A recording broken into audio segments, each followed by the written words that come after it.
רצו לעשות פוגרום ליהודים במוסול. התחילו לפרוע ביהודים של העיר עדן ורצחו שם עשרות יהודים. השינוי היה חד, מהיר ובלתי נתפס. In the early 20th century, 1 million Jews from 9 Arab countries and Iran were forced to flee from their homes and to leave the countries where they had lived for millennia solely because of their Jewish identity. Many were deprived of their belongings, and many suffered from violence and persecution. In the Middle East, 135,000 Jews were exiled from Iraq, 55,000 from Yemen, 34,000 from Turkey, 20,000 from Lebanon, and 18,000 from Syria. Iran forced out 25,000 Jews. In Iraq, where a large community of Jews lived for 26,000 years, violent riots known as the Farhud erupted in June 1941, targeting the Jewish population mainly in Baghdad.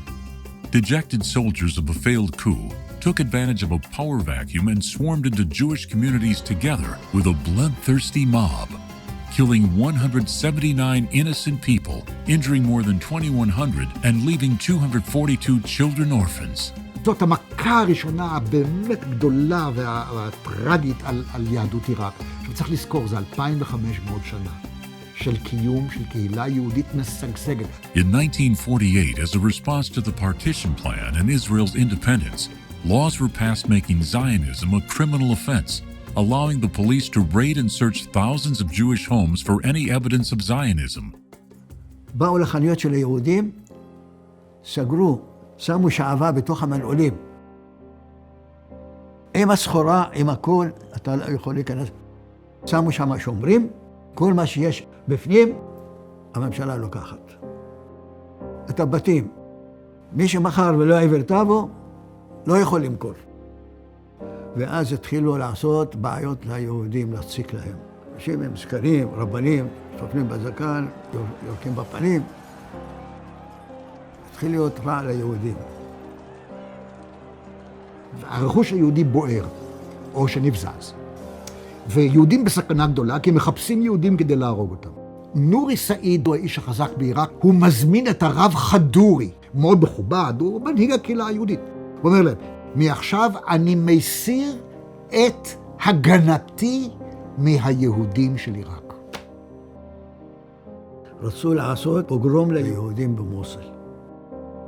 לקחנו את הפקלך עם המזרונים והלכנו לדודה הזאת. 10 ימים בתוך המרתף ישנו על מזרונים.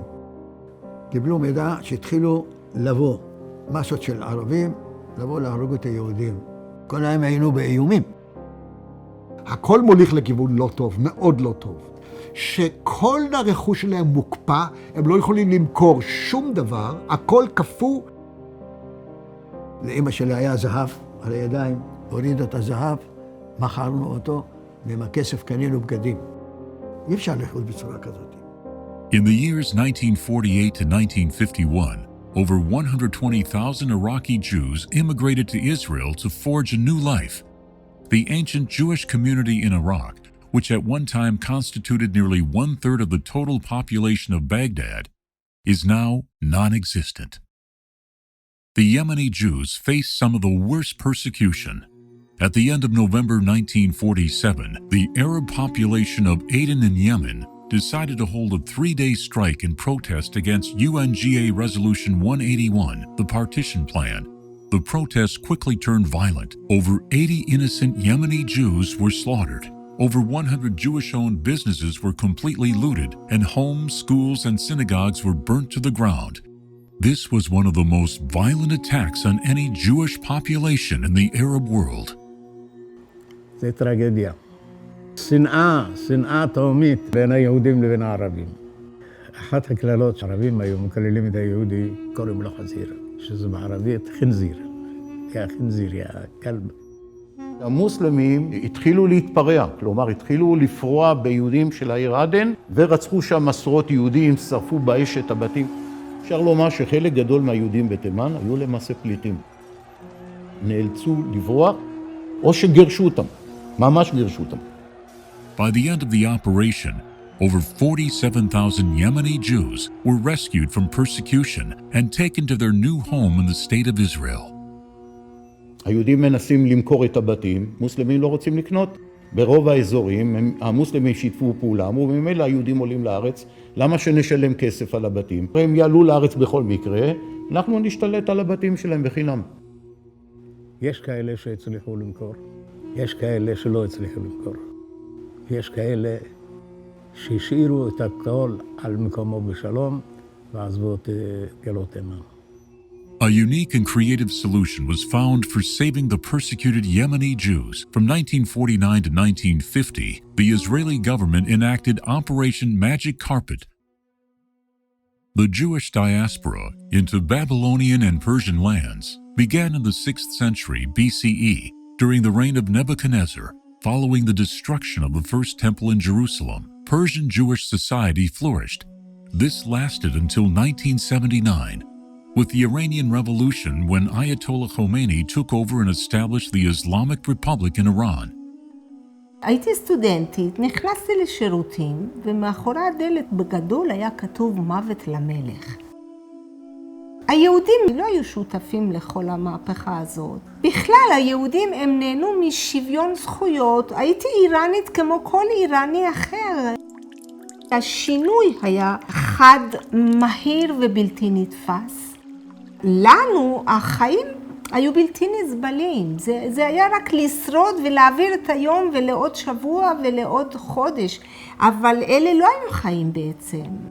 Persecution of Jews in Iran continued, and many Jews have been executed or forced into exile due to allegations of being collaborators with the State of Israel. וכשנפלה ההחלטה, היינו צריכים אבל למכור את הבית.